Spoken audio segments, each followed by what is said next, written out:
Yeah, you know what, Todd? I think it's a very good question, and I think you made a great point. I think it's going to change some things for recruiting for a lot of schools and possibly some schools in our league, but it's not going to affect what we're doing. I mean, we had a team GPA of 3.3, and we don't typically have kids that scrape to get eligible, so it's not going to impact what we're doing. I mean, the kids we're recruiting aren't close to those numbers. But that being said, I do think that as people maybe put more premium, if some people in our league start recruiting better students, that may shrink the pool on, who we're fighting with a little bit at times to get kids. But, all that being said, I think those are all things that are going to take some time to play out, and it's hard to say. Sometimes you have unintended consequences. I mean, we've had so many rule changes with recruiting and, eligibility and this and that, you don't really get a full feel of it for a few years with the new rules. But hopefully I think what will happen is the high school kids and the guidance counselors will, once they get dialed in, and I think that's everybody's concern, not just mine, but they got to get dialed into the new standards, because typically when you raise the standards, kids find a way to get there. But, you're not going to be able to be behind and then pull it out in your senior year, which has already gotten more difficult. And they've cut the prep school core class option, down to just one class and some different things already. So I think it's going to continue to get tougher. But as long as kids and guidance counselors are dialed in, I mean, I don't see it being a major problem. How much do you actually reach out to different high school coaches just to remind them of the new, or do you just trust them to find out on their own or to follow the rules on their own? Well, you know what?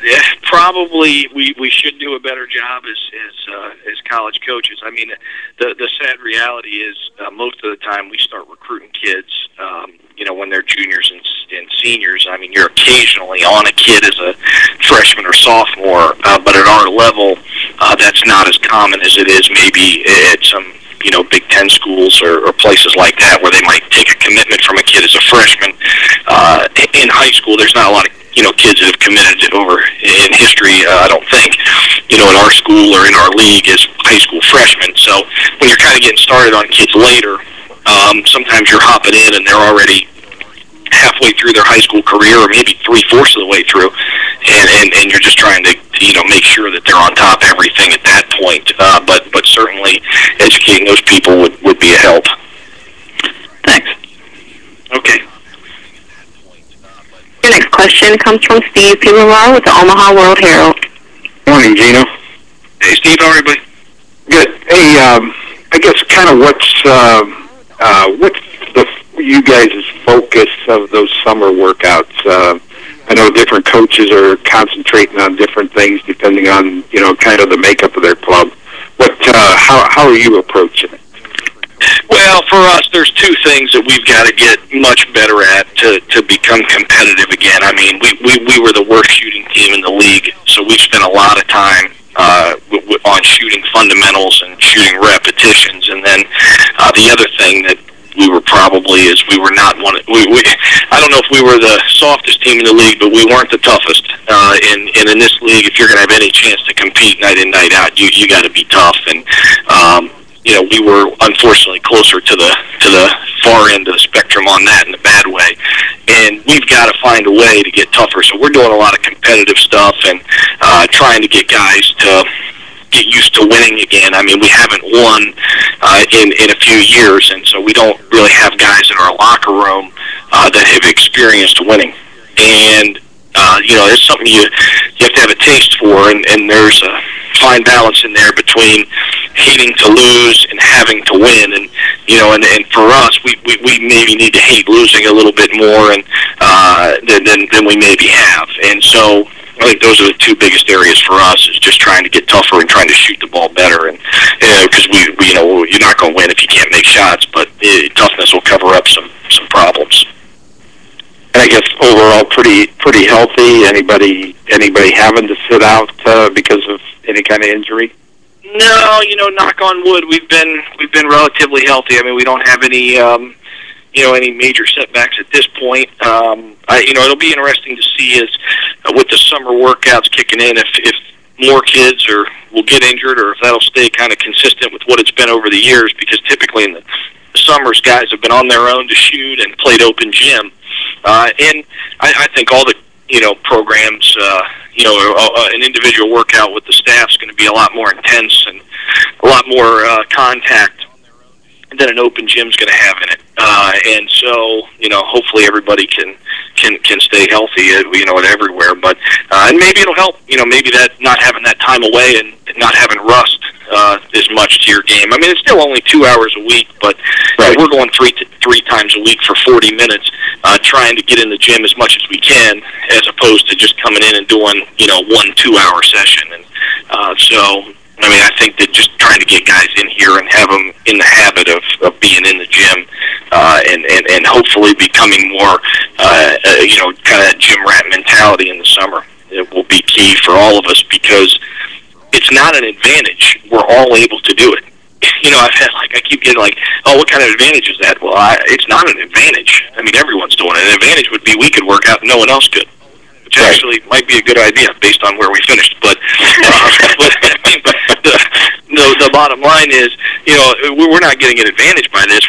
We have an opportunity that we can hopefully make some guys better. And whatever team kind of can, I mean, we all know the familiar suspects are going to be at the top. I mean, Creighton and Wichita aren't going anywhere, and there's just so many good teams in the league. And for us to try to catch, even the people in the middle, we've got to work harder than they're working, or we have no chance. Thanks, Gino. Thanks. Your next question comes from Jim Benson with the Bloomington Pacecraft. Hey, Gino, could you give us an update on how Will eGolf is kind of progressing right now?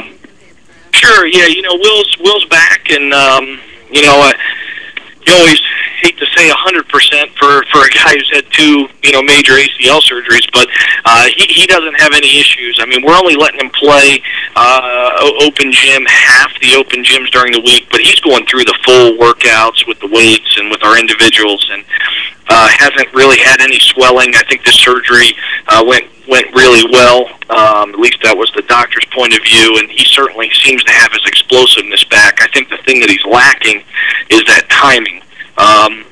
Where we're just being able to finish in traffic and being in the right place at the right time. I think those are things that, when you sit out 12 months, which is pretty close to what he did, that's going to take it some time to come back. But in terms of run, jump, cut, he looks pretty similar to what he looked to me a year ago in April before it happened.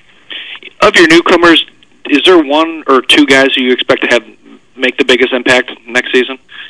Well, we're certainly hoping that they both make a major impact. I mean, you could argue we have 4 newcomers, because we got Nate Wells, a 7'1" kid, who redshirted for us a year ago. We got Egoff, who redshirted for us a year ago, and then with Cadero Bell, the freshman from Chicago, we got high hopes for Cadero. We think he's one of the kids that we've brought in that typically, when you bring guys in, they're physically not ready to play.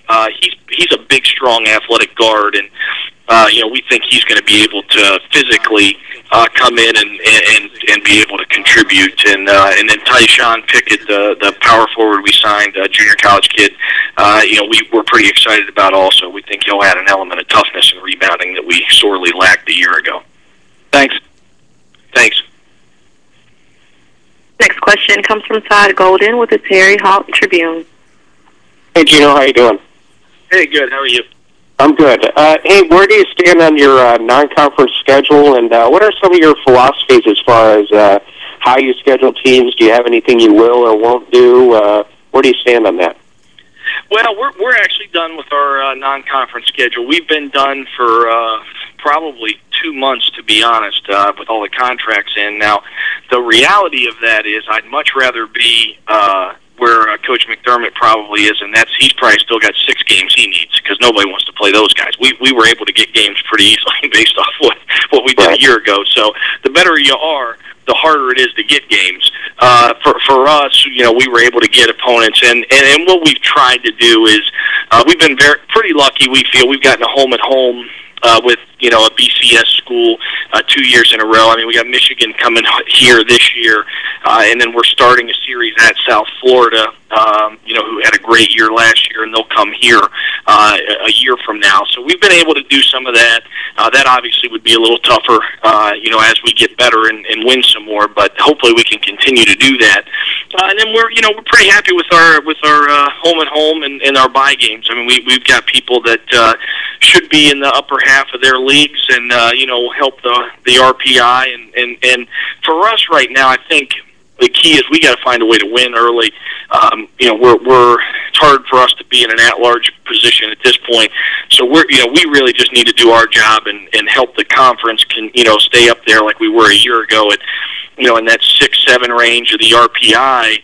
So that we just consistently are getting multiple teams in, and those teams are doing well, and then hopefully, if we're able to get better, and when we're able to get better, that will benefit us. But right now, we're just trying to kind of do our part and win as many games as we can, and still get some good opponents in here that our fans are excited about seeing. Thanks. Yep. That was the last one. Thanks for your time this morning. Appreciate it. We'll talk to you soon. No problem.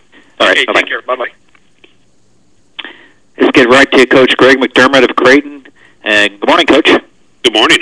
Thanks for your patience. That went a little longer than I anticipated, but I'm glad we've got a lot of questions. It seems like this has been a good idea so far.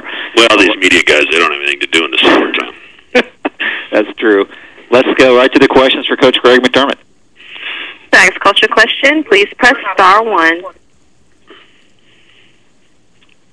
The first question comes from Myron Metcalf with ESPN. You doing, Coach? Good, Myron. How are you? Good. Can you just talk a little bit about your expectations for Doug in the off season and some things that maybe you've seen on film that you'd like him to improve upon going into next year? Yes. Obviously Doug's going to continue to work on his ability to face the basket and do a little bit more off the dribble. Obviously he's proven that he has the ability to shoot the ball from the three-point line and also score on the block, and now we want to really work to get better in between, and I think he's really committed to that, working very hard on his ball handling, which is obviously a big part of developing that in-between game. And then just to have a little bit of a different mindset defensively. We need him to be one of our leaders defensively if we're going to move our program forward from a defensive standpoint, and it's going to be important that Doug buys into that. Thanks. Next question comes from Luke Meredith with the Associated Press. Hey, Mac. Good morning, Luke. Hey, I wanted to ask you a little bit about the new rules and regulations that go into effect Friday that allow you guys to make unlimited calls and unlimited texts to recruits following their sophomore year. Is that something that you applaud, or what's your take on that? I think I'm probably still on the fence. Having been the father of someone that went through the recruiting process, you see it from both sides, and it can be a disruptive process if you allow it to become that. So I think it's going to be really important for our staff and to make sure we do our due diligence in researching each individual and each family. I think some will be intrigued by the fact that coaches can call them every day and text them every day, and they're going to be into that. And I think there'll be others that would prefer to have the recruitment take place on their schedule and in a way that they feel isn't disruptive to what they're trying to do this summer and their family life. So that research, I think, is going to be important as we get to know some of these guys that we're going to be talking to on the phone, for the first time. Thanks.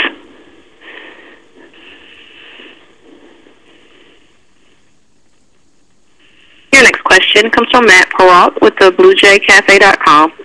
Coach, good morning. How are you? Good, Matt. How are you? I wonder if you could just talk a little bit about Austin Chapman and what you guys are looking for him this coming off season and what he needs to work on. Well, obviously, our expectations are high for Austin, as they are for all of our guys. But Austin is replacing the one piece that we're missing from last year's team, and that's a very good point guard in Antoine Young. players, but I think Austin also brings some things to the table maybe that Antoine didn't. But I think the experience he was able to gain a year ago has been very beneficial. I think his confidence in the workouts this summer is certainly at a different level because of what he experienced this past season. But with that positions, it's about making the right decisions. When to get the ball to certain people and where to get it to them, and when to take the shot and when to pass and maybe defer to a teammate. And that's something that comes with time and comes with experience. And I think Austin will be just fine. But we've been pleased with his development in the off season.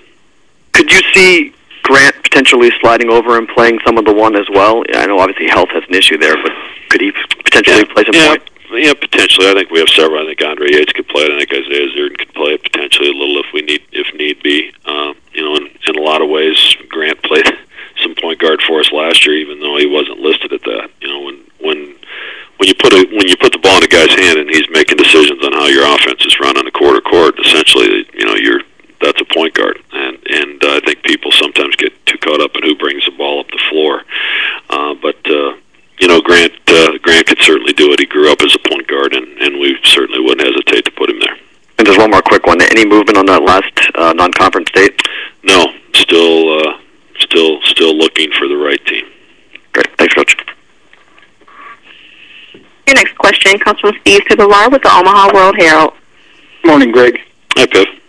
Hey, I guess how do you handle Grant this summer? Just to make sure that he's 100% physical for when you really get going in the fall.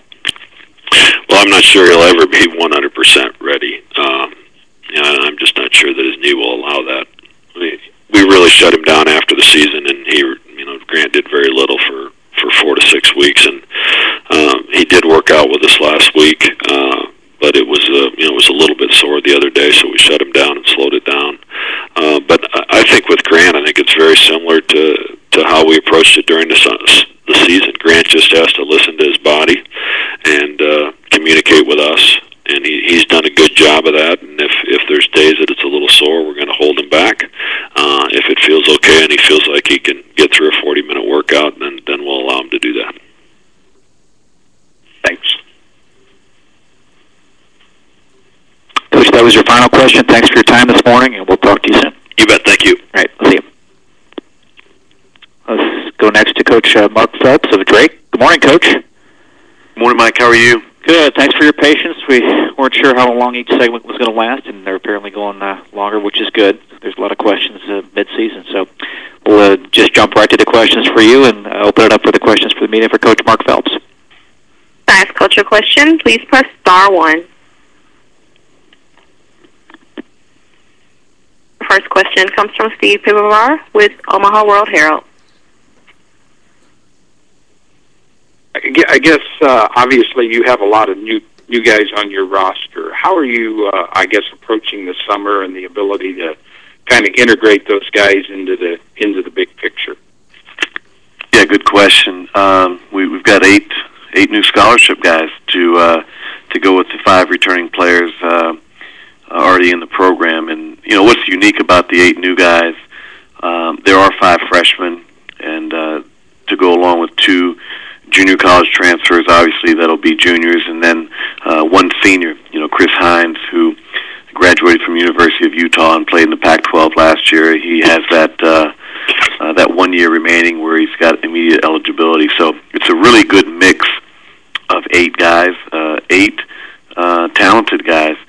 The new rules are really perfect timing for us, to be able to integrate those guys throughout the summer, to work with them. The 2 hours a week for the 8 weeks is, perfect timing. So, like a lot of coaches, I think we're kind of keeping our options open in terms of exactly how we're doing those workouts so far. We've been going with individual workouts, small group workouts, and I'm sure we'll progress to maybe integrate some team workouts, and we're looking forward to that as well. We've got of the 13 scholarship guys, we have 12 on campus right now, and the other young man will be here in about a week and a half. So we're excited to have everybody together, and it's going really well. What's a guy like Chris Hines bring to you? Chris, obviously, being in the Pac-10 and the Pac-12 for 4 years. He brings a toughness. He helps us at that two-guard spot, being able to score, right at a double-digit score last year in the Pac-12. Those things translate. You don't always know how a high school player makes the transition.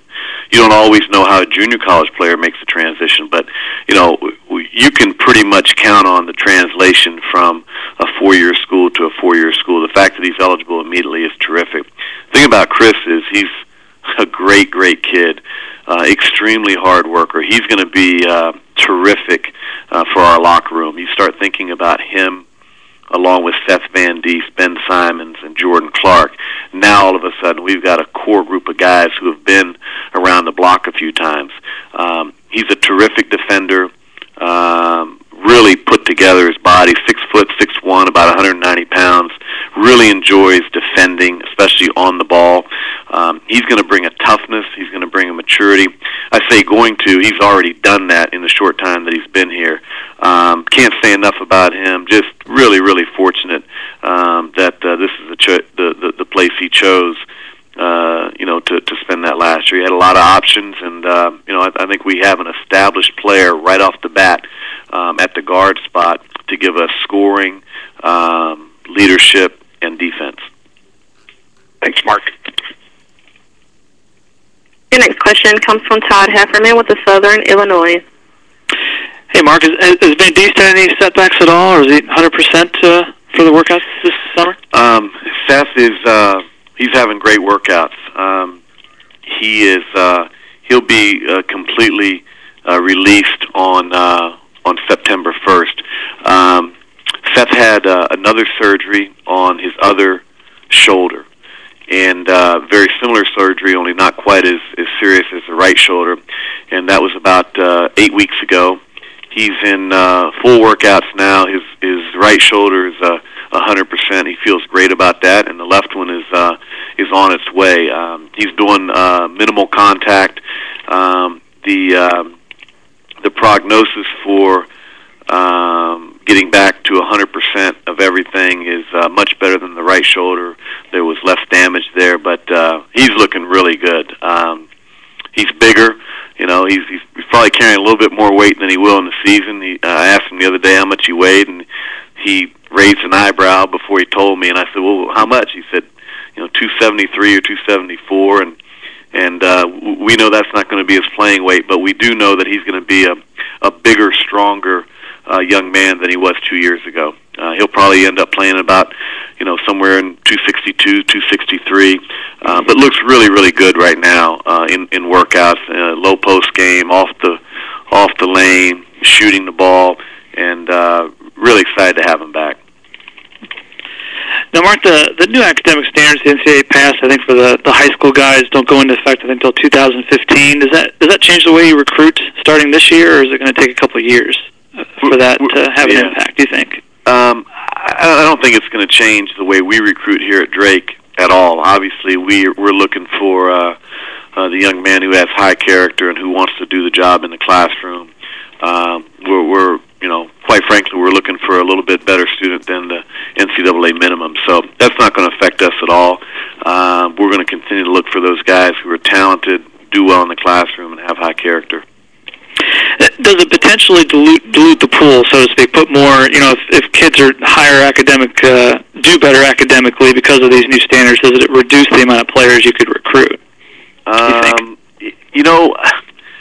Haven't really thought about that a lot. I've always said that the pool that we recruit from is smaller than, the average four-year school.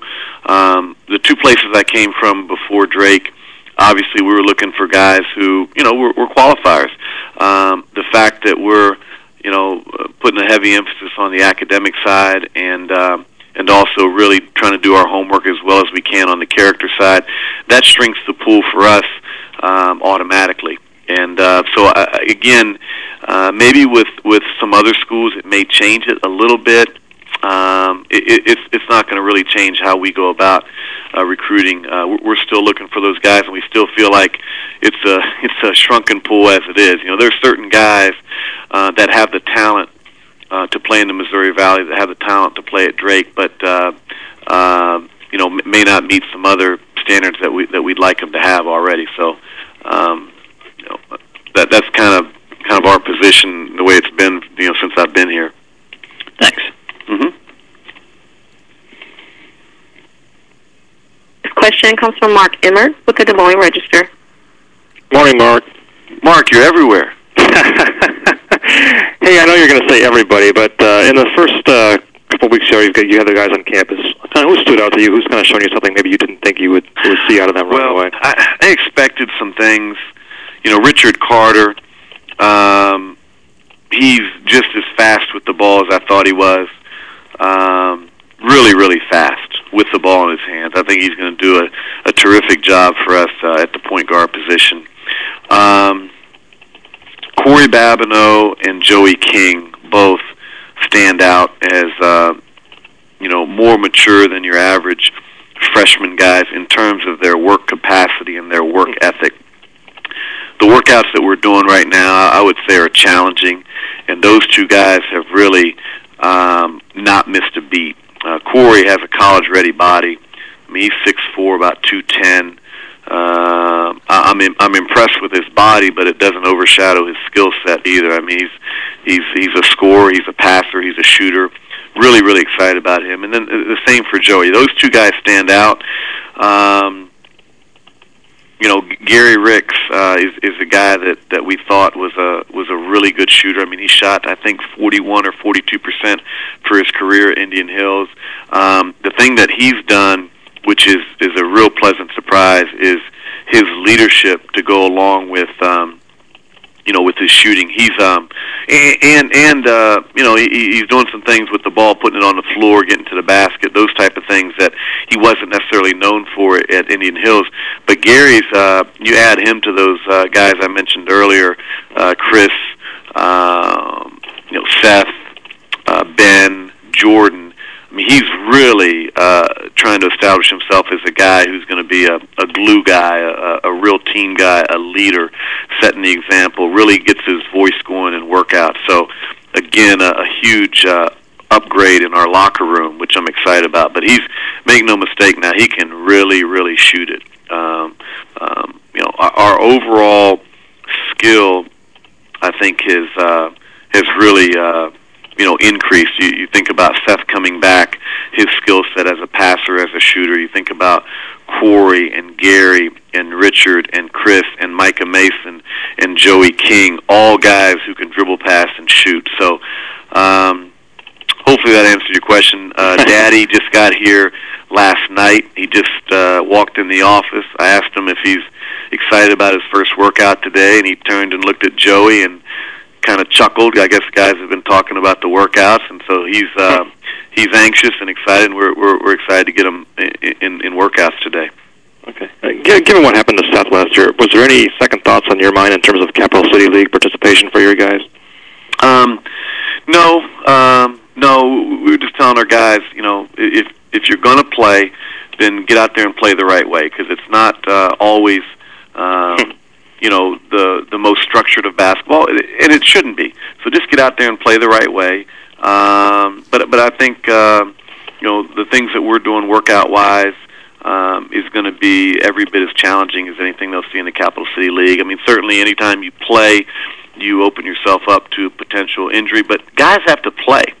Guys, I mean, that's how you get better. That's how you work on your game. You're doing individual workouts, and you go out in the game, and you've got to play with 4 teammates and against 5 defenders. So I think that being able to play consistently year-round, I think it's a big part in the development. So I don't have a problem with it at all.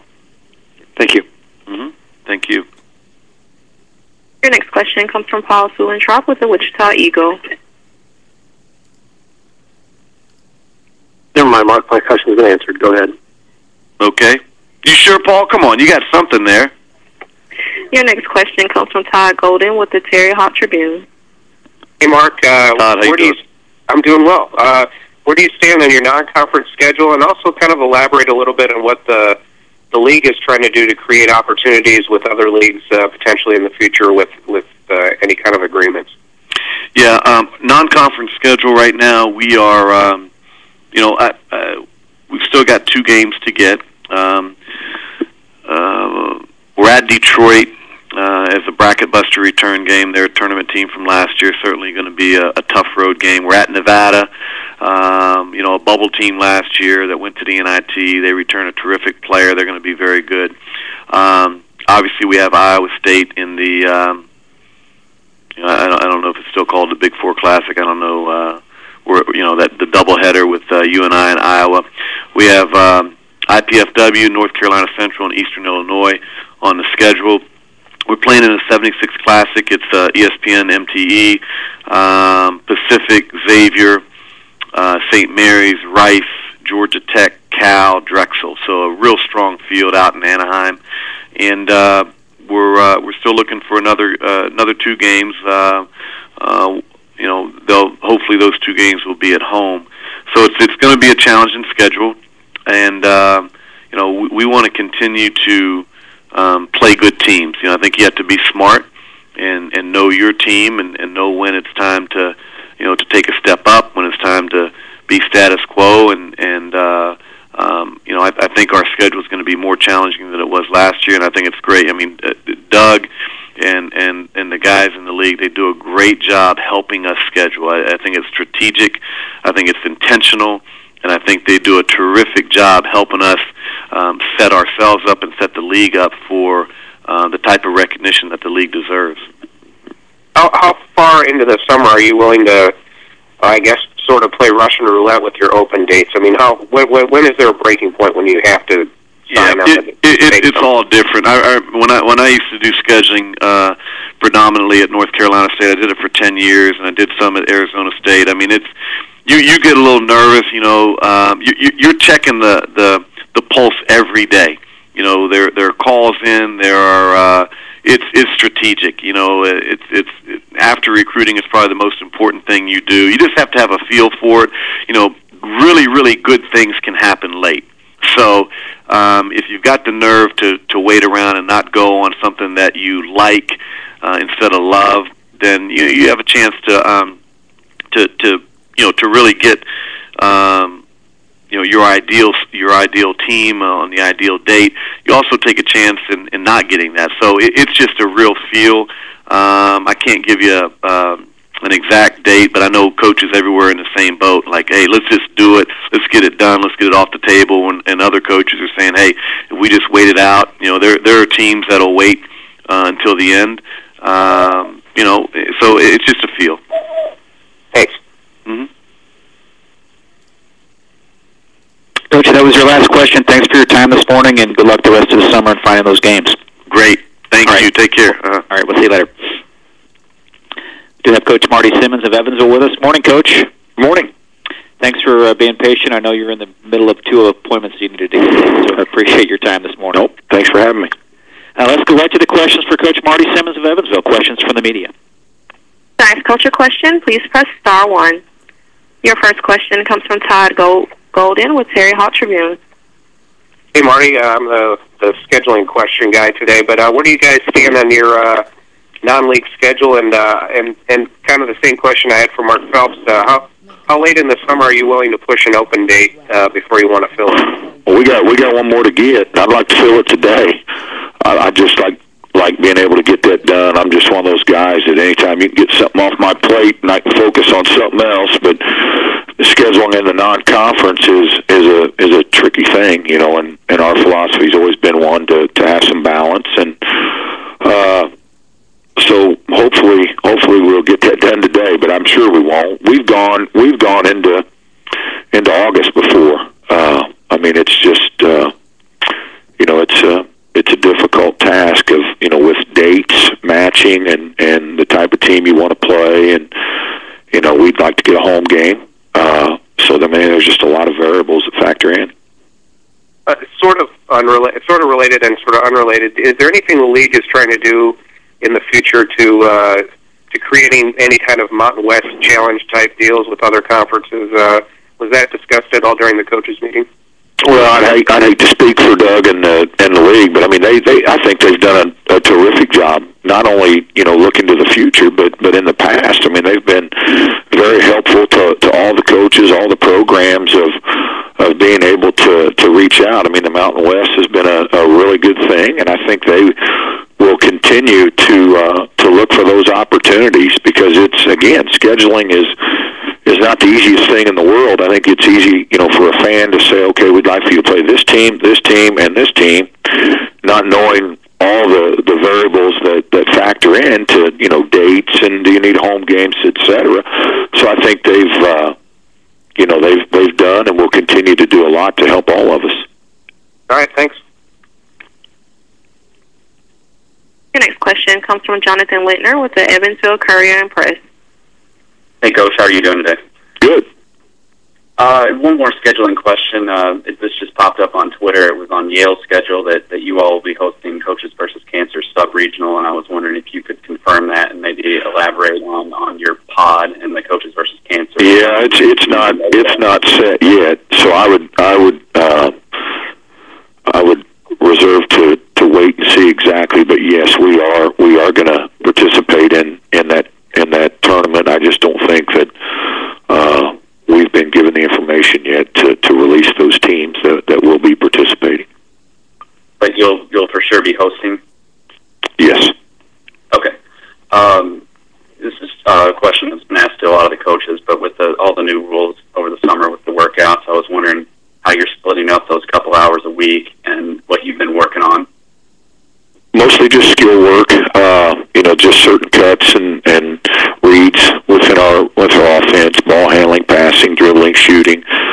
We just got our last freshman here yesterday. DJ participated, but to this point we've been doing both small groups and some team workouts. And as we progress, I would see us going to doing more of the team stuff. And just one more question. I know you've still got that open scholarship, and there are new recruiting rules that go into effect on Friday with unlimited texting and contacts and all of that. Do you expect it to help you in your search this summer to try and find that big guy you've been looking for? Yeah, I mean, anything. I think allowing more contact with recruits, I think can only help that. But again, you and I have talked about this before. I mean, we're confident that we've got a pool of players that we're going to be able to fill that last scholarship. Okay, thank you, Coach. Thank you. Your next question comes from Paul Sulentrop with the Wichita Eagle. I was hoping you can tell us a little bit about some of your new guys and how they might help you, next season. Well, the last guy to get, DJ Ballantyne, is a combo guard out of Kokomo. He was an Indiana All-Star. He just finished playing in that series over the weekend. He's a good scorer. I mean, he can shoot the three. He's got a good mid-range game. Just really knows how to play. Can create his own off the dribble. Just has a knack of getting the ball in the basket. Really good athlete. Adam Wing, 6'4", 210-pound swing player out of Kentucky. He was actually on the Kentucky All-Star team. So those two guys competed against each other this last weekend. Just a real tough, hard-nosed, good skill, handles it, passes it, shoots it, physical, strong, got great hands. Just somebody that, just a real competitive guy. And then David Howard, a 6'9", 225-pound post player out of Nashville. We've been very pleased. He's been here for a week, and we're really excited about what he brings. Got great touch, got great length, can score with either hand inside, runs the floor well, just possesses a lot of the good post skills that you'd like to see. In Ryan Salville, what kind of progress is he making, and what kind of things are you trying to do to get him more ready for next year? Well, he's kind of an interesting guy. I mean, he obviously gained valuable experience of how much he played and the role he played on our team last year. Ideally, we'd like to move him into a different position. We'll see how that goes, but he's working extremely hard in the weight room. He's working really hard, with his skills, the ball handling and passing. He's a very good shooter. He's a hard-working guy that wants to be really good at this level, and as our roster progresses, just whether he'll see minutes as a 4 or come back and play as a 5. I think if you asked him, it really doesn't matter to him. He just likes being out on the floor, and we think with his skill set, it could be a real advantage for us. When you say maybe in a different position, he's probably better suited to the 4. He is. But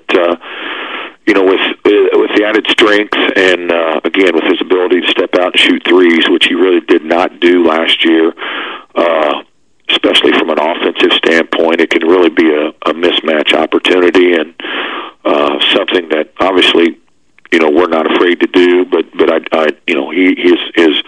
his game and his body and everything does fit more for a 4. Yep. Thanks, Marty.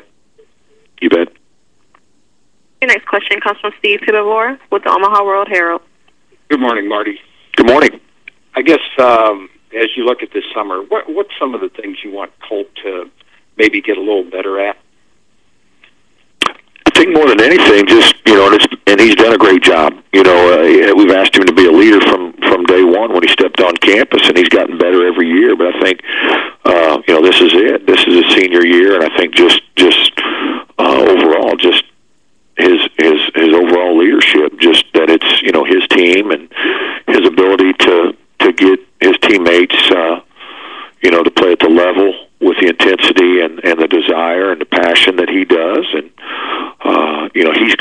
he's a gym rat. I mean, you got to kick him out. I mean, he's jumping rope, he's doing the boxes. I mean, he's running, he's ball handling, he's shooting. I mean, he's one of the most driven individuals that I've been around. So I mean that stuff, but just being able to get others to share with that passion, with that kind of intensity.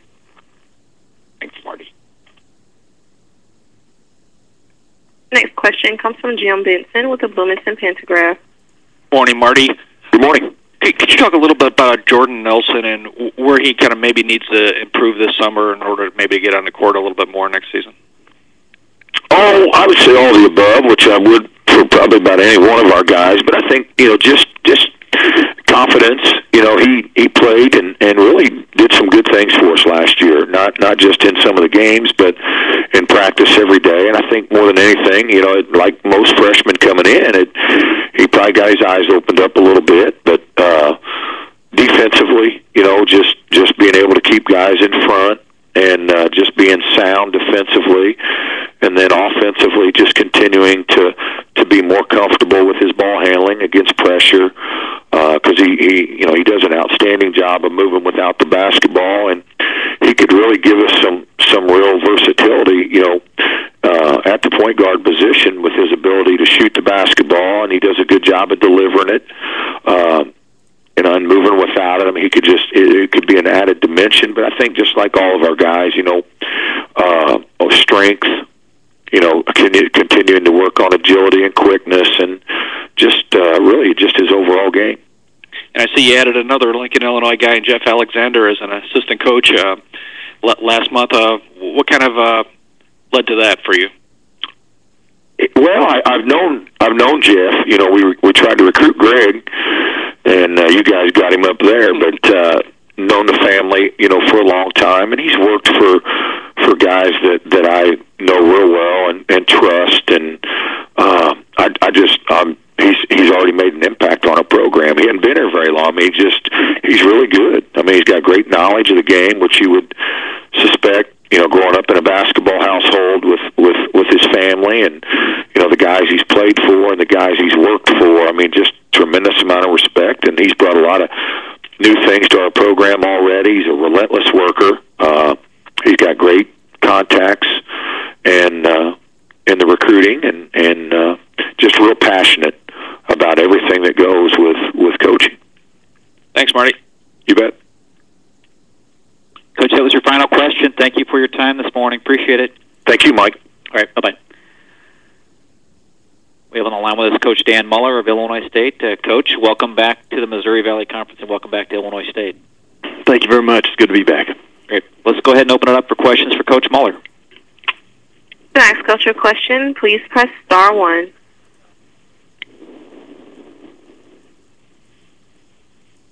first question comes from Todd Golden with the Terry Hawk Tribune.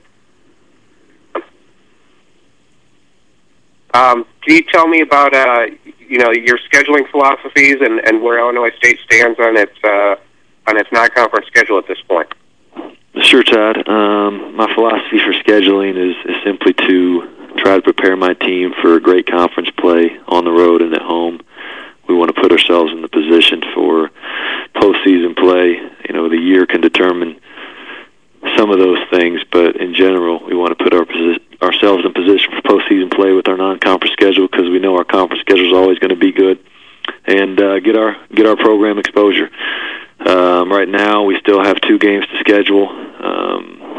One is almost done, and we're still working on another one. But there were 4 games to schedule when I got here. I got 2 of them done, and I'm still working on the other 2. But was there any kind of conscious effort on your part to beef up Illinois State's schedule, or is that not as important as maybe it would be perceived from the outside? Well, there was a conscious effort to use my scheduling philosophy, and it just so happens that meant beefing it up. I know that the people in the community and some people in the area were a little frustrated with the scheduling of the past, but that doesn't have anything to do with me. I wanted to come in and to help the program get to where I wanted to get to. I want to play maybe some higher profile games that have been played here in the past against some better opponents. So that's what I wanted to do, whether it was here or somewhere else. I think scheduling is such a key component to the growth of the program, and I think we have the ability to play a really good schedule most years, and like I said, depending on your team. Thank you. You're welcome. Question comes from Paul Morello with WJBC.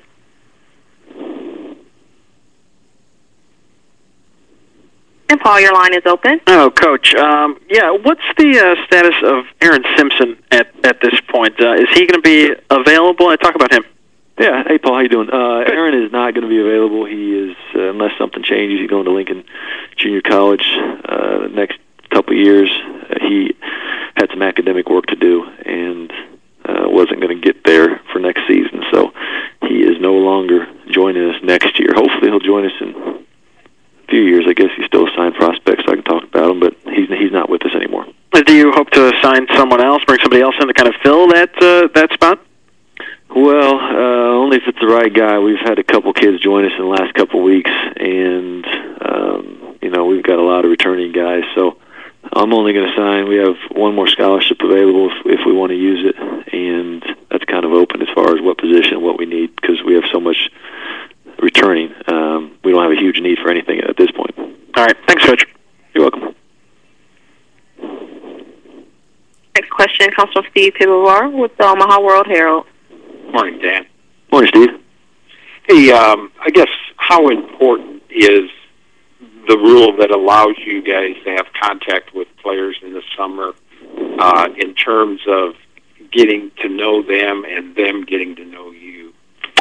Yeah, I mean, it's critical for me, and not only because I'm a new head coach, but because when I got the job during finals week, and so I had one player leave the next day, I had 4 or 5 leave the following day, and so I didn't even get the usual 2 to 3 weeks that you get with players on campus before they leave for the summer, and the individual workout time that most new coaches get. So it's great timing for me. Any new head coach is going to help. Any head coach is going to help, but any new head coach is going to help. But like I said, specifically for me because of the timing. My players actually all get back this weekend, so we haven't been on the court yet, but I can't wait to get on the court with them. Thanks, Stan. You're welcome. Your next question comes from Todd Hefferman with the Southern Illinois. Hey, Coach. Well, I guess you can't really talk about your impressions of the guys yet. But have you watched film from last year? Have you tried to get an impression, or are you just trying to look through your eyes? No, I watched. Todd, how you doing? I watched plenty of film preparing for the job interview, and I actually haven't watched much since then because I had such a good feel. And being an alum, I'd watched them during the year, every year. So you're right. I don't have an impression on the court. We actually did take one of the 8 weeks a few weeks ago. We had 5 guys on campus, and so I got to work out with a few of my guys because of the timing of it. But we'll start with the team next week, and I can't tell you my impression of them so far is they're great kids and really talented, but I'm excited about what we have returning and what we have coming in. Is there anything, one first thing you're going to work on with those guys once the workouts start? You looking at defense or offense or anything in particular? You know what? The one thing that I'm interested to work on right away is just them getting a feel for me and my staff. And, the hour, we're going to go 2-hour-long sessions with the whole team to start. And I can tell you right now, by the time I turn around, that hour will be over, and it's going to go fast, especially with the full team. I just want them to get used to me. We're going to do some skill development. We'll let them play some. I want to see them play. And so we'll probably play a little 3-on-3, a little 1-on-1 more than most would, because that's important for me, is just to get a feel for them and have them get a feel for me. So skill development, let them play, and just get used to each other on the court. Now, what John Jones was the guy that we thought maybe was going to play last year, ended up redshirting. Is he going to be eligible this year to play, you think? John is an interesting situation. We're not sure if he's going to play this year or not, and that's something we've got to decide kind of once we get into it. He's a talented player, athletic. He was one of the kids who was here, so I was on the court with him for a couple hours a couple weeks ago. But he's just got a different deal with the NCAA that I can't get into right now. Whether he plays next year or not hasn't been decided. I can't tell you there is a chance he could play next year. Thanks. You're welcome. Next question comes from Paul Sulentrop with the Wichita Eagle. I'm going to ask you to help me with the pronunciation, but I'm curious about the point guard that you got recently, Kaza, I guess I'll refer to him as. Is he the kind of kid that can come in right away and help kind of replace Nick Moore, and just tell us a little bit about his skills? Yeah, and don't feel bad. I thought it was Kaza first, too. It's Kaza, actually, the strong A. Kaza is a point guard with size. He's got a lot of talent. He had an interesting situation and why he was available, which I'm lucky. Like I said, I got hired late, so there weren't many people available, and he was the one that we went after.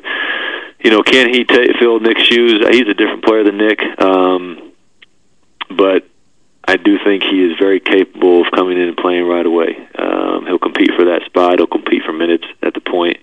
He's a really skilled, gifted passer, good with the ball.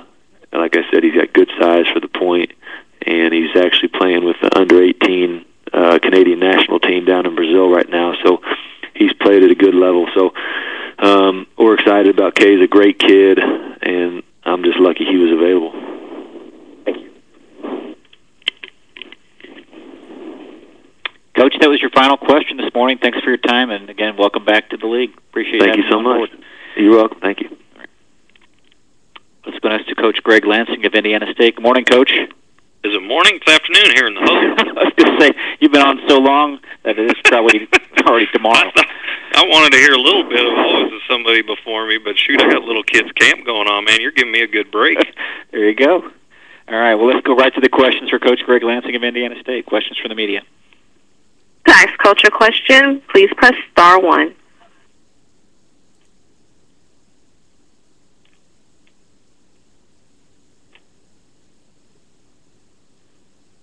Your first question comes from Todd Golden with the Terre Haute Tribune. Greg, how you doing? I'm good, Todd. How are you? I'm all right. Hey, I know a lot of your scheduling philosophies. I've been asking the league coaches about that, but kind of talk to me about the state of the schedule right now, and where do you stand on that? Well, I hate it, as you know. I really, my philosophy is just playing a bunch of competitive teams, whether it be on the road or home, giving the guys the opportunities to play in, whether it be MTEs or playing great environments on the road. I really wish we could get some BCS schools to come here, come here a little easier, even if it's a 2-for-1 or a 3-for-1. They're really not thinking about doing that much because they don't have to. It's really hard to get a high-quality opponent in our home facility, and I know everybody in the league deals with it. But it's tough, and it's tough for your fans. That's where the hardest part of it is. But we're working on it. We got a couple things to finish up. I give all the credit to Lou. I mean, Lou Godino associate head coach does most of it for me. I wish I heard Marty talk. I'm like Marty. I want it done. I want it done yesterday, and let's move on. But we're heading in the right direction. I do not like waiting. It makes me nervous as heck, and I get tired of talking about it. I don't want to go into July recruiting and talk about scheduling, because that part of the job, there's teams that are talking to 8 other different teams trying to get the best deal, and it's just not a good. The whole process isn't good, and I don't like it. But trying to finish up right now, Todd. We got a couple more to get, and we're talking to several different places, just like anybody else. Indiana State has had success with a one and done last year when you went down and beat Vanderbilt. Do you think there are other schools in the league that took note of that and have maybe softened their approach to one and done? Is that something that you still believe can be beneficial at times? That's a good question, but we're a really good league. We shouldn't have to go on the road and get bought. But like I tell, you give all the credit to Doug and the Missouri Valley staff. Really, these guys, they've transformed the scheduling process and really helped us to where in the postseason it's helped, and it's going to continue to help. And I just want to play those games, and I appreciate them allowing us with probably the lowest budget in the Valley. We kind of need that a little bit. I kind of need to get bought one game. We're going to UCLA this year because it's John Wooden started here, and they're buying us, and it's kind of a John Wooden game in the newly renovated Pauley Pavilion, so we're kind of doing that. But you don't want to have to get bought. You'd rather, even if it's going to a place twice and them coming back once, you'd rather do that so you can get the home game. But like I said, those schools aren't willing to do that. All right, thanks. Thanks, Todd. Your next question comes from Steve Pivovar with the Omaha World Herald. Good afternoon, Greg. Hey, Piv.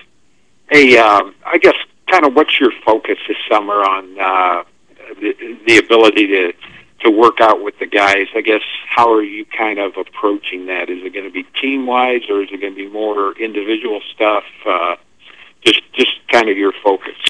For one, we're just our staff. We're so motivated. This is great. I think this is just the best decision the NCAA has made in a long time because, well, for us, we have 9 new guys that haven't played a minute for us. It's going to play next year or can play next year. But you've always asked incoming freshmen to leave their home and hometown to come and be on campus all summer, or at least for the summer school period. But yet you can't work with the coaching staff. I just think that was crazy.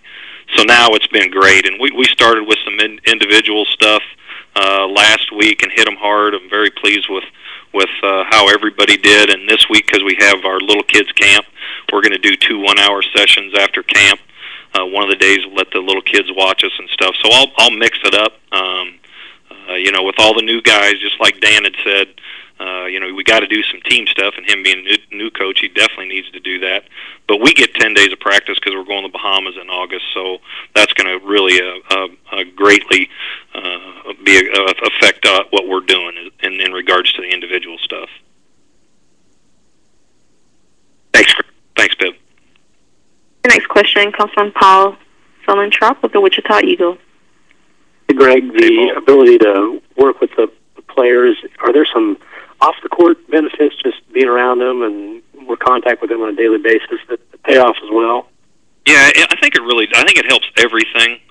Again, you require them to be here. Everybody's got all their kids on campus all summer. Just the worst part was you see them during the day in the past, and you're going, hey, did you get your workout in? Did you get your workout in? Hey, you lift. You do that. You couldn't do anything with them, and this just helps. Plus, I can't sit still, and I got nothing to do. I want to be out there with them and in the weight room talking to them and watching. So it's been great, and we have a really good group of guys that are in and out of here all day long anyway, and that's what I want. I don't want to just see them when we're doing our stuff. I want them in here hanging out and talking about the NBA playoffs and doing those things. So it helps. Yeah, it really does. And the chemistry of your program is always of the most importance, and I think it only helps in that regards.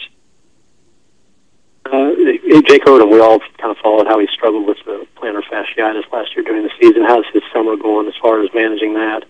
He's been great. He was very well taken care of with our training staff and doctors last year. As soon as the year was over, We made him stay off at 4 weeks. He was chomping at the bit after 4 days, but we really didn't let him do anything on his feet for 4 weeks, and he looks like the old Jake. He really does. He's just bouncing around. He's got his springs back. He's got his quickness back. He can actually keep someone in front of him when he's guarding somebody, so that helps us a lot. And he fought through just a really, really tough situation with a stress fracture and the plantar fasciitis last year, and he just gave himself up basically to help his team, and he still got second team all league. Thank you. Thanks. Your next question comes from Todd Heffernan with the Southern Illinois. Going to ask about Jake Odom, but since Paul asked about him, I will ask. What do you think your guys have to do, in the summer to try to get back to how they were playing, when they were playing their best last year? You really big step. I know you have a bunch of new guys. Yeah, we didn't quite handle the expectations as well as we needed to. That starts with me last year, and we're not going to have much for expectations this year, but I really like our group. I like our talent level. The guys we got coming back have all helped us win a championship, and so they've experienced that. And with the new guys coming in, it's just going to be it's great. We have depth at every position, so everything's got to be competitive. They're fighting for playing minutes. We lost 4 starters. And so there's a lot of playing minutes out there, and it's just kind of exciting. It's the type of stuff I really love. All the stuff being so competitive, and it's how you get better. And we're certainly going to need to this summer, and we're going to have some guys really step up because of the amount of minutes we lost, and points, and rebounds, and everything. So it's a huge summer for us. Thanks. Thank you. Great. That was your final question. We'll let you get back to camps, and I appreciate your time today. All right. Yeah, see you later. Thanks, you too. All right. Bye-bye. We do have Coach Paul Lusk of Missouri State with us. Good morning, Coach. Thanks for your patience this morning. Thanks. How's everybody doing? Good. How are you? Good. Well, let's get right to the questions from the media for Coach Paul Lusk. To ask Coach a question, please press star 1.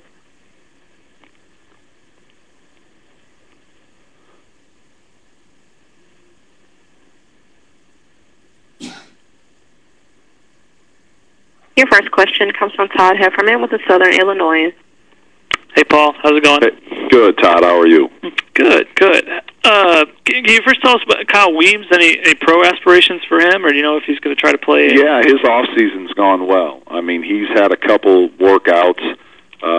Obviously, he didn't get into the Chicago pre-draft camp. We were hoping for that, but that didn't happen. But he's had some workouts. We've received some good feedback. He's in the best shape of his life. He's actually at about 217 pounds, which is just remarkable. He looks terrific. And the Lakers actually, they told him they wanted him down around the 210 area. But, he's done well. He had a very good Portsmouth, played well out there. So we're just waiting to see what happens. But, the main thing is he's got his degree, and he'll be able to play basketball, make a living at it. But if something would happen, he's got that degree to fall back on. What do you like about your guys, and how much have you had a chance to work with them already? We haven't done anything yet. We started classes Monday. They lifted for the first time yesterday. We're going to do our first individuals starting tomorrow, which is Thursday. So haven't had a chance to do anything. We've got 5 new guys here on campus, so it'll be important to get on the floor with them. But was impressed with the returners that we did have in the spring. I thought we had a productive spring. We need to become a more skilled team, and I think the guys are trying to do that. Can you talk a little bit more on that? What kind of skills are you focusing on, or what do you want to see out of the guys that are over the workouts? Well, I mean, I think some of the guys that are in the program, that they have to just. There's nothing like putting the ball in the basket, and I think we struggled at times to do that. Really our best perimeter shooters last year were 2 of our big guys in Weems and Patterson. We need guys that can put the ball in the basket, and they have to work. And I think the key for all of these kids are you just can't work when the coaches are there with you. You have to put the extra time in. You have to shoot. There's no secret to becoming a good shooter. You put the reps in and you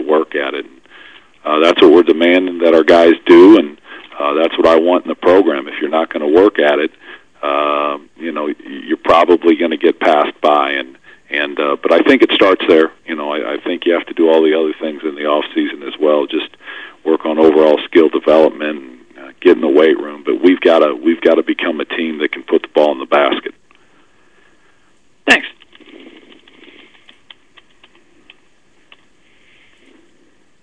Next question comes from Steve Pivovar with the Omaha World Herald.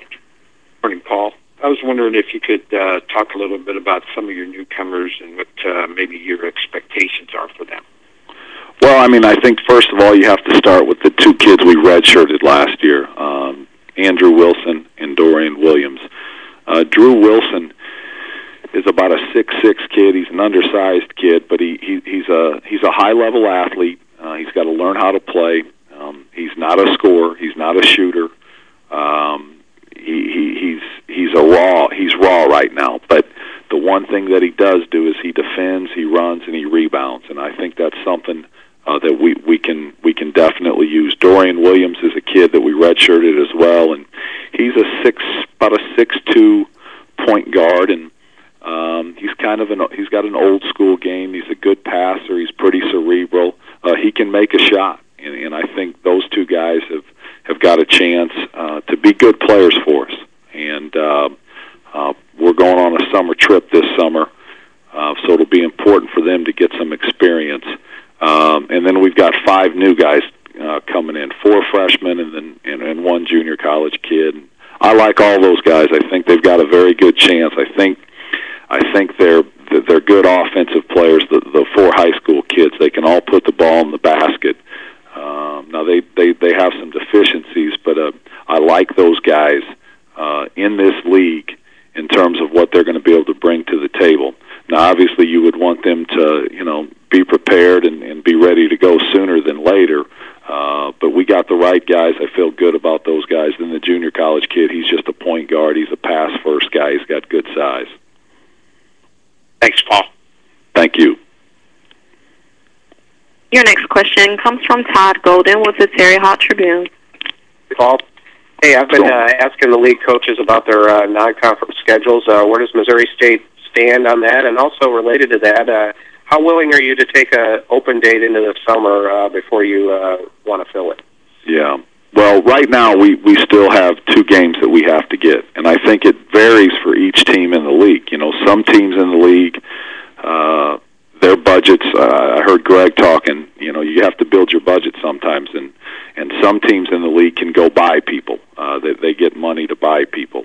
Other teams can't do that. So scheduling becomes very difficult, and we have 2 games to get yet. But our non-conference schedule, we go to Oklahoma State, which that was a 2-for-1 deal. So I'm on the back end of that. We'll go there this year. We renewed our series with Tulsa, which has been a great series, especially just from a distance standpoint and a regional standpoint. We'll have a 4-year deal with them. We go to Tulsa. We have San Diego State here in the Mountain West Challenge, and obviously they'll be very good. We have Valparaiso at home, and they won their league last year. They'll be picked to win it this year. And like I said, we've got a very tough schedule. We have more home games this year than we did last year. Last year our first 5 out of 8 were on the road, and I thought that was pretty difficult. But we're still searching for 2 games. We've got a lot of irons in the fire. We're talking to a lot of people, and I would rather not go into the summer with that available date, but sometimes you don't have a choice. I think Greg was talking about just having all of that settled so that when you go into July you can just worry about recruiting. But scheduling is ongoing. You have to constantly work at it, and once you get your current schedule done, you're already looking to the future. So we would like to get all that settled before July, but I'm not sure that'll happen. Do you have the flexibility to buy a team? Is that a situation that you're in?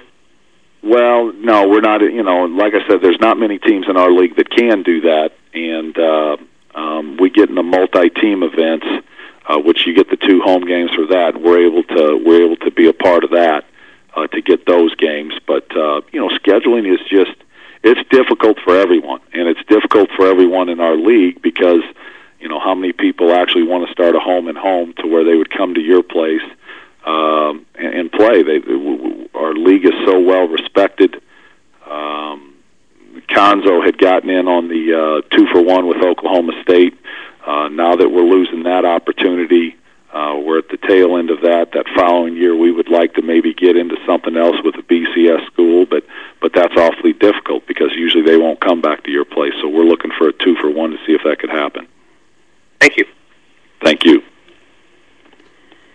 Your next question comes from Carson Tiggis with Waterloo Courier. Hey, Coach. How you doing? Good. How are you? Good. All right. I think you just mentioned you're going on a summer trip. And first off, just where are you going? And with so many newcomers that you talked about, is the timing of this about right for you? It's perfect. And when I first got here last spring, it's one of the first things I talked to our athletic director about. Missouri State has never been on a foreign trip, and I thought it was very important from a program standpoint that we get that accomplished. And it's twofold. Obviously, the competitive side and the competition and the practice and all of that is great. It's terrific. But also, it's a bonding thing. It's a way for you to grow as a program. We're going to do a community outreach project over there, so it was something that was very important. We've been able to get it done. We're going to Costa Rica August 7th to the 13th, and we'll get about 4 games in, and obviously the 10 practices that we'll be able to have in July will be terrific. So I know a lot of teams in the league are doing it. It's important. The ones that I've been a part of in the past have been great for our program and our guys, and it's an educational experience. So we're extremely excited about it. Yep. Next question comes from Paul Southern-Trop with the Wichita Eagle. Paul, I wanted to ask about Jamar Gully and kind of how his role changes as a senior and what kind of things he's working on over the summer and into the fall. Well, Jamar, both Jamar and Anthony Downing, I didn't think those guys would be as good as they were early on. I just thought it would take them I thought there would be a transition for those kids, but they really came in and got out of the gates well, and obviously as the grind of the season went on, scouting reports become so much more detailed. There's no doubt Gully can drive the basketball, and he's most successful when he's getting paint touches and getting the ball to the paint. But he's not that far away from being a consistent shooter. It's reps, it's footwork, it's shot preparation. I talked to him the other day. I said, when you play pickup this summer, you don't need to drive the ball right. You don't need to do that. You can do that against anyone on the floor. You got to come off screens, catch and shoot, work on your 3-point range, and we really went to work in those areas. He's a dominant right-handed kid.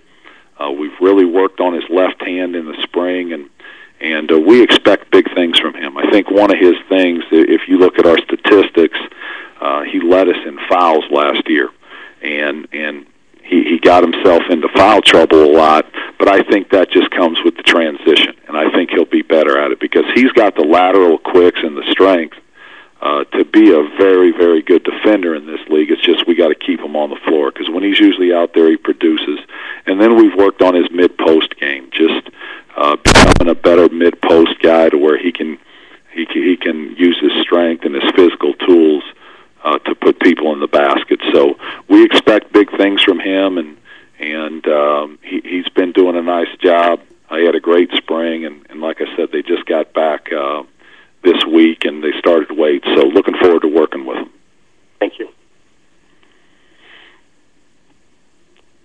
Paul, that was your final question. Thank you for your time today, and we'll look forward to seeing you down the road.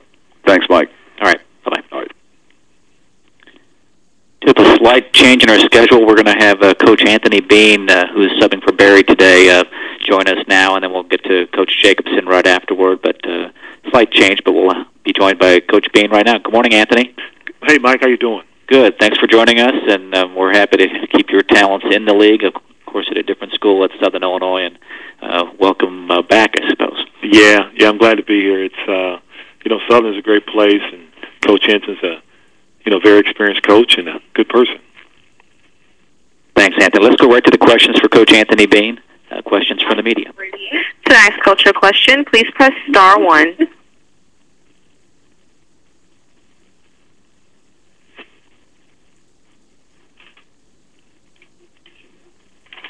Your first question comes from Steve Pivovar with the Omaha World Herald. Thank you, Anthony. Hey, Steve, how you doing? Good. Hey, I guess what's kind of the staff's focus this summer as far as its ability to get on the floor and work with the guys? What are some of the objectives you guys got as a staff? Well, our guys, we've started summer school. We just got started this past Monday. We met Sunday night, and, as a new staff, the thing that we've really been talking to our guys is about the culture change. And, right now we're really just trying to, to build that foundation and get these guys to understand that there are our guys, even though we didn't recruit any of them, but they are our guys now, and there's certain ways that Coach Ensign and the staff likes to do things, and that's what we're trying to really build in this summer. We'll do our individuals, on Sunday and Wednesday nights, and the good thing is we got 3 seniors who's been through the wars and understand, and I think those guys are hungry, and so far it's we're off to a pretty good start. And I guess how valuable, being a new staff, how valuable is this time with those guys? Oh, it's great. I mean, it's you get a chance to get into a gym, especially for a new staff, who's putting in a brand new philosophy and everything. Everything is new to them, and it gives us a chance to really start that foundation early, before the fall, which kind of gives them a general idea of what we're trying to do before we really get into the official practices in October. Thanks, Anthony.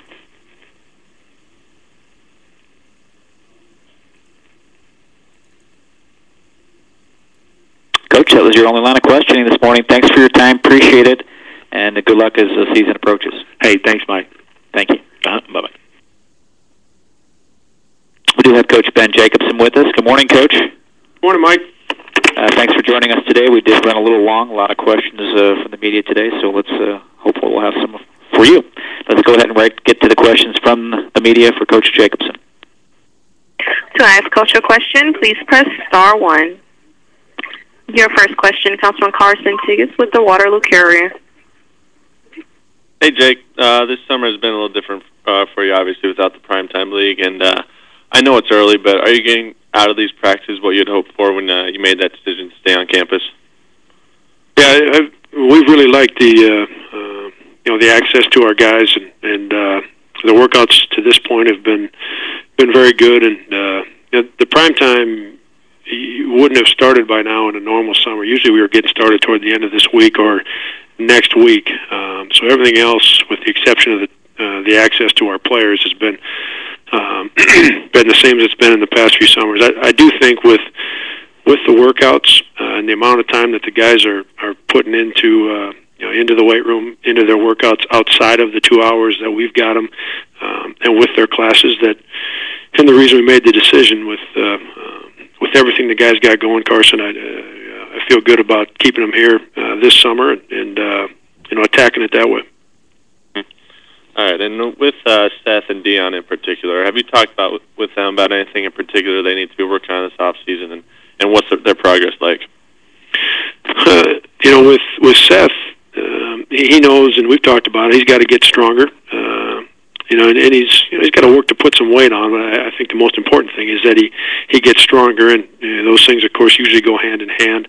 But sometimes, a guy's body isn't ready to keep weight on. So, we're really pushing with him to work and work and work. And if he doesn't see the results from the gain in weight standpoint, he's got to be more concerned about getting stronger and then working with him on shooting the basketball and continuing to be able to drive the basketball. And with Dion, we've talked with him a lot about getting in better shape. His conditioning is a factor for him.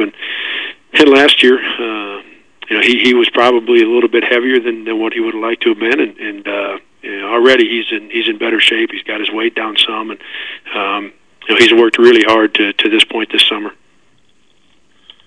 All right. Any injury problems so far that you know about? No, our guys are real healthy right now. All right, thanks, Jake. Yep. Your next question comes from Mark Emmert with the Des Moines Register. Or afternoon now, huh? Hey, the guys that set out last year, what have you seen from them so far in the practices? I guess what's kind of stood out to you? Our guys that redshirted be Matt Bohannon, who's a shooting guard. Nate Buss is a bigger wing, and then Chris Olivier is kind of a big-bodied left-handed center. And all three of those guys bring a little bit more size and length to our team. From an individual standpoint, Matt Bohannon continues to really shoot the basketball well, and he's got enough size, and he puts it on the floor a little bit to be able to do some other things. But he's really shot the basketball well. And Nate Buss has improved his ball handling. He's improved his strength. He's a guy that has always had kind of a natural ability to score the ball, but he's improved in some of the other areas offensively, and he's learning and improving at the defensive end. And then Chris Olivier he's got a lot of skill around the basket. He's got a lot of length. I think he can help us in some areas defensively around the basket. He's got to work hard to get himself in shape. He's got to really work on his conditioning. You say, is he a little heavy? No, his weight's okay. He's got to work to get in shape and really work on his conditioning. He's got to be a better conditioned player if he's going to be effective for us this year. And then, are you concerned at all about those guys not getting, I guess, some of the actual game action they usually get during the summer? Not overly concerned about that. Those games have been and were good for our guys. There are a lot of positives to playing in the primetime league. I made the decision to keep them back here because we got so many things going, and the new rule adds a couple more hours we can spend with them. And I like what the workouts have been, as I talked about. And then that'll give them an opportunity to play. They'll play 2 or 3 times. The pickup games, with each other. So they'll replace those games with the pickup games, and although they're not the same, don't have the fans and don't have the same aspect of some of those things to it. But I think we'll get as much out of it from a game standpoint. And what has been the focus on your workouts? Are you doing team stuff or individual or small groups or? We've done all small group stuff to this point. Got them by for the most part by position and in groups of 3 or 4 guys, and just working a lot of skill stuff right now. A lot of ball handling, a lot of stuff attacking the basket, and a little bit of shooting. Right. Thanks, Ben. Yep. Your next question comes from Todd Golden with the Terre Haute Tribune. Hey, Ben. I've been asking the league coaches about the state of their non-conference schedules. Where does Northern Iowa stand, and do you have any open dates still left? We do not have any open dates. Still working to get our home game for the exempt event that we're in, the Battle for Atlantis. We'll play the 3 games down there on site. We do get a home game with it, and they're still working to fill that home game.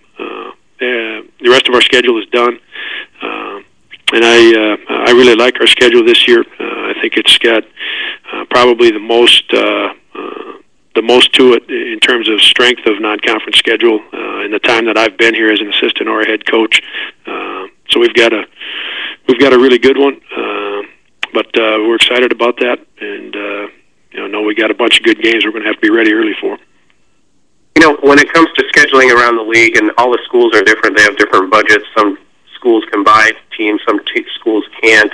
Right. What has been Northern Iowa's experience with that? And perhaps it's pie in the sky, but is it in the league's interest, and is there anything they can do to kind of even out that inequity between some of the teams that can and can't do? From our standpoint, we've played in an exempt event each year, and we've played in a lot of the different ones. Whether it be this year Battle for Atlantis, you play 3 games on site, and it's a true tournament. with the one home game. We've played in the Paradise Jam where you just play the 3 games in a true tournament format. We've played in some classics where you play 2 home games and then travel and play 2 neutral games, usually against BCS teams on the neutral floor. But we've always had an exempt event. For the most part, each year we've been in a position to buy one more game beyond the exempt event. And then, outside of the ones that are scheduled through the league, of course, we're trying to find some home and homes with teams like us or, within driving distance. That's kind of how we've attacked our schedule. Everybody is different. I don't feel or think that the league is the ones who are in a position to try to even out or say, okay, everybody can buy a certain number of games. If you can't, we're going to find a way to help. Or I think everybody's got different resources, and each school's got to do what they can and the best they can with those that fits their philosophy. Thank you.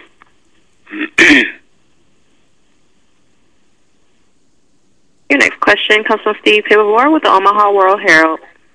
Morning, Ben. Hi, Steve. Hey, having watched a lot of pickup games and summer league games, I don't know if I've ever seen a lick of defense played in any of those. I guess obviously you're a coach who emphasizes defense. How valuable can that be to get guys in and maybe be able to work on some of those fundamentals during the summer?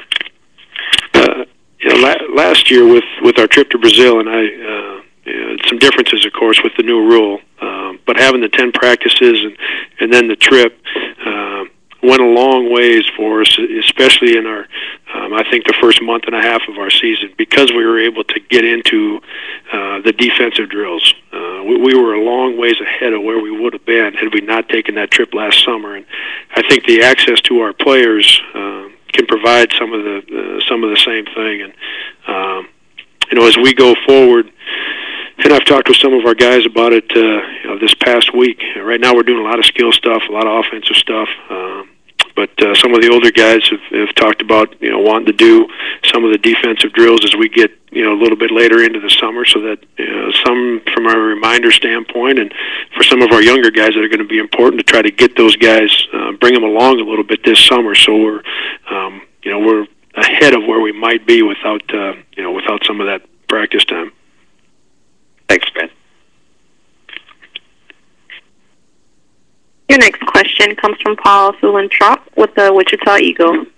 Ben, just real briefly, educate me on the Primetime League and what you've done in the past and are not doing this year, I guess, just to make sure I understand. We've gone down every year that we've been here, and the league has been very good for our players. It's been very good for our program. There's a lot of positives to the league, and when I talk to the guy who runs it, I've told him the same thing year after year, and this year I told him again that part of it hasn't changed.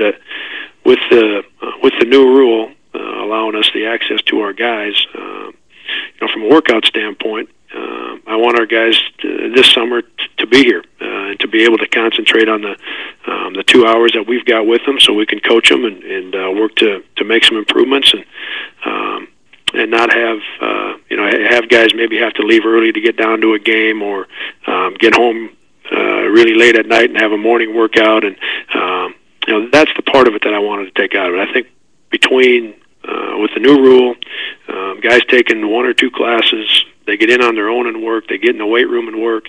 I wanted to leave it at that for this summer, and we'll see how it goes. And in the spring, we'll reevaluate and see whether we go back to prime time or we stay here. Thank you. Jake, that was your final question. Thanks for your time today. Appreciate it. Okay. I will let you go. Thanks, Mike. Let's go next to Coach Greg Marshall, who joins us from Wichita. Good morning, Coach. Good morning. Thanks for your patience today. We ran real long. We had a lot of questions of our coaches today, so I appreciate your patience. Okay. Well, let's get right to it. Questions from the media for Coach Greg Marshall. To ask Coach a question, please press star 1.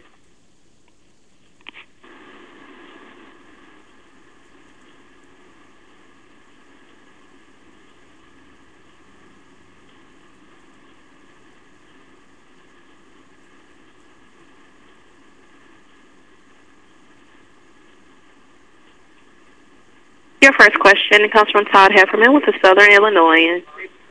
Hey, Greg. I know you have a bunch of new faces. How much have you had to work with them, and what are your priorities for your summer workouts this year? You think? Just teach them, how to work, how to play basketball at the pace and the intensity that you must play at this level, and some of them got to get stronger. Some of them got to cut their bodies up a little bit, and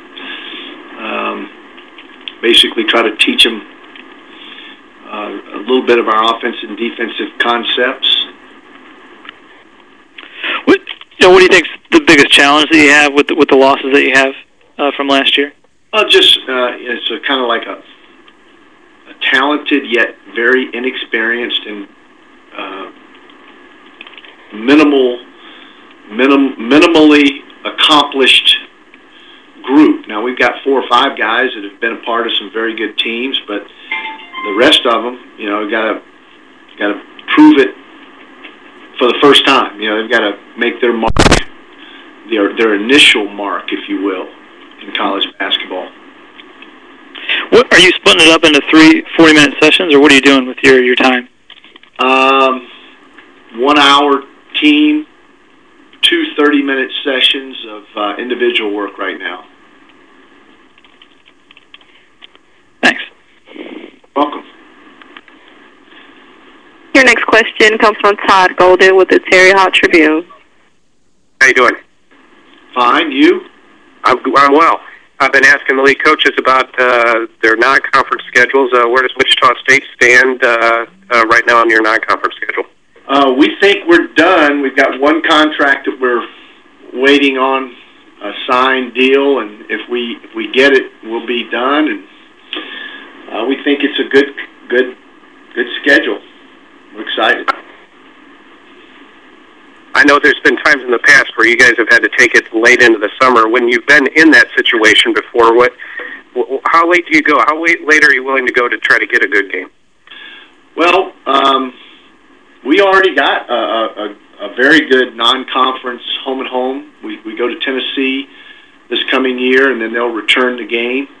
We still got our series with Tulsa. We got VCU, so we feel like we have already a good schedule. Maybe these other coaches doing their homework, they realize that we've lost 9 scholarship seniors in the last 2 years. So, probably a good time to be playing the Shockers. All right, thanks. Thank you. Greg, that was your last question in the queue. I appreciate your time this morning. Thanks for being flexible on our schedule, and we'll look forward to seeing you in the coming months. Cool, thanks. Thanks, guys. This does conclude our call for today. If the beat writers are on, we will not have a roundtable today, but I appreciate everybody's participation, and we'll look forward to seeing everybody in the next few weeks and over the summer.